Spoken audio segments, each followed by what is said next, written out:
Hey guys, and welcome back to our YouTube channel, Fulfill the Game of Life. Well, it's been about a week and a half and we haven't got a video out, and there's a couple of reasons for that. First of all is we were in transition to our latest Airbnb, and as you can see, this is a beautiful, beautiful view. We are in Sesimbra, and we will soon make a video of Sesimbra. This is such a beautiful place, so far beyond our expectation before we got here. So we're super excited to share that with you. But I want to continue on the financial side. I'm hoping that there are people that are following along to see what's going on and how the world really works. And I want to work on 2 videos to just close out the subject of what inflation is, how it works, how it's done by design, and then how you invest to beat it. In this video, I actually want to focus on a little sub piece of it just because I want to make a quick video to get the information out there to not overwhelm people. And the question I want to answer today is, what is the motivation to report to the public inflation at a lower rate than inflation actually is?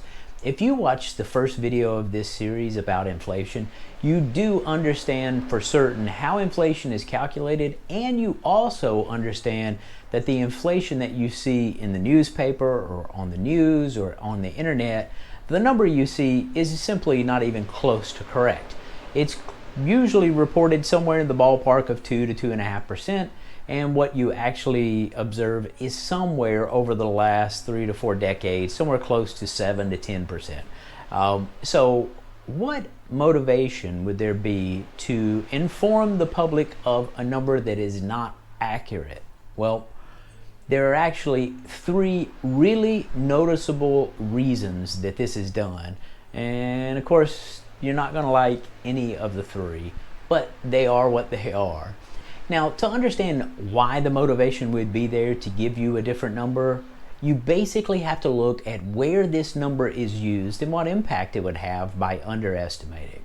The first thing, and the most impactful as you get up in age, is the CPI index is used to calculate the cost of living adjustments to Social Security. The process they use every year to make sure that your Social Security check keeps up with inflation just happens to use the CPI.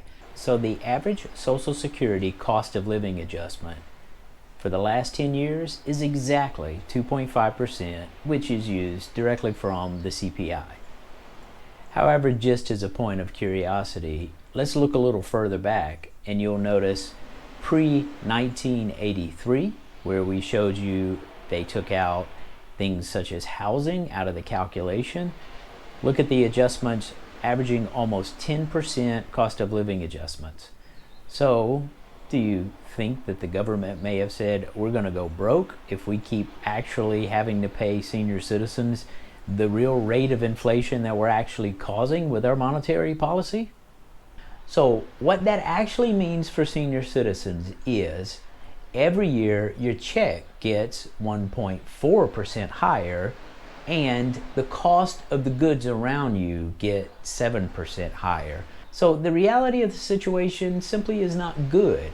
The average senior citizen gets 6% poorer every single year. They can buy 6% less goods every single year.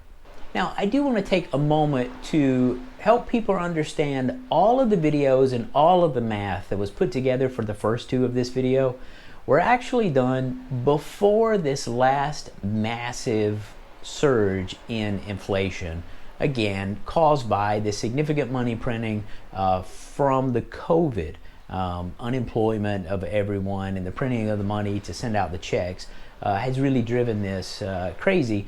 So what you may have seen on the news lately is this year, the cost of living adjustment for Social Security is actually going to be somewhere above, slightly above 5%.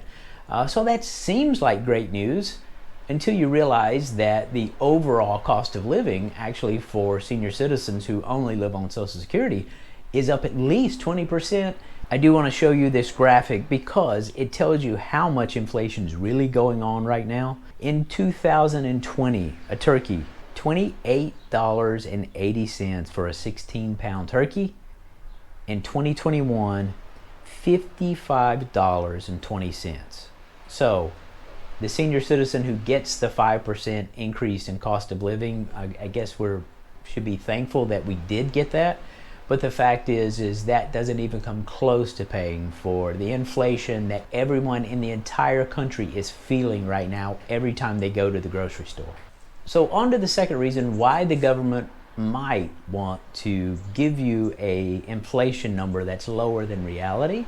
The federal government wages, if you're an employee of the federal government, they base your wages on the CPI. What better way to keep wages low than to underestimate the CPI and report that it is indeed 2 point something percent. So federal employees, very much just like the average senior citizen who is living only on Social Security, may get an average raise somewhere around 2.5% to 3%, while the goods around them actually go up 7 to 10%. So once again, the average citizen who works for the federal government becomes 6% poor every year to be with their ability to buy goods and services. Now, I'm not a federal employee. I don't know this for 100% fact, so if you have comments that are contrary to that, please put them down in the comments. But in general, watching videos and reading and resources, the CPI is indeed used to calculate federal wage increases. But both the senior citizen Social Security and the labor wages for federal employees is a way to continue to decrease the cost to the government so they can function without taxing people more, including corporations. Now, those two to the side, I actually want to bring it to a world that I know extremely well. So far on our channel, I haven't really disclosed what my career was really like, but I'll tell you that the last 10 years were running manufacturing plants. My biggest plant that I ran was about 1,000 people, and I ran that plant for almost 8 years. So this example that I'm about to give you is first-hand knowledge, not reading articles and watching videos. I have lived this part of my life and I know how this works. The question that was asked to me from a coworker from my past job on the very first video was, okay, if inflation is indeed 7%, well, what is the offsetting labor wage that people get when they work for a living? Over almost a decade running plants and giving cost of living raises at a plant level. Now, if you're a high performer and you do really well and you get above average raises, you may hear this and say, that's not right. And of course, if you're a low performer and you get almost no raise, you're also going to hear that's not right. But I can tell you for certain that the budgets across a decade of giving raises to hourly employees across 2 different industries is about 2.5%. Now, can I prove for certain that the people above me opened up the United States report and said, hey, the CPI was about 2.5%, so we should give people a cost of living, by the way, which just the words cost of living is essentially, I'm trying to help people align with inflation, but I can't confirm 100% they ever looked at that number, but it's a bit more than just coincidence that a 10-year average of 2.5% happens to match a CPI index of what's reported of 2.5%.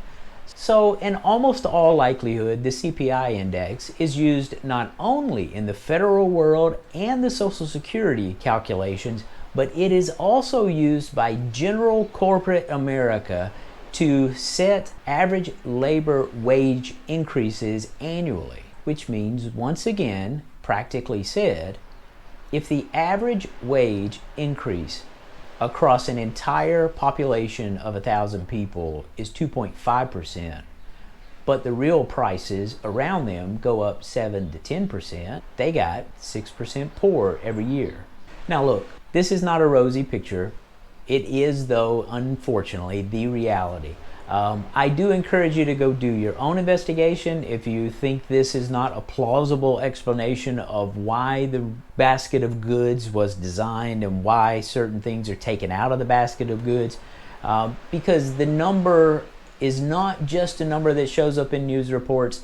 The number is actually used and it influences directly the standard of living of Americans from year to year. And on the average for the last 4 decades, comparing just the cost of living increase for Social Security to the CPI to the real inflation rate, Americans in general get poorer every single year. Or, we're going to leave you with a teaser. There are a few winners in this game and there are a multitude of losers in this game. So if you enjoyed this video, even though the content isn't that uplifting, please give me a thumbs up, hit the subscribe button, and we'll be back with you in our next video in just a few days.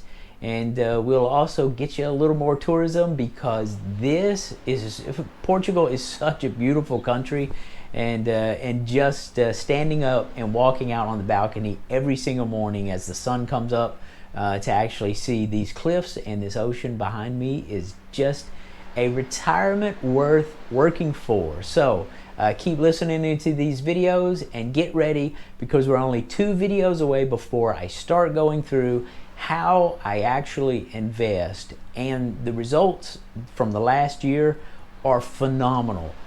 So hold on to your hats, and I can't wait to get that information to you guys. So have a great day, and we'll get back with you soon.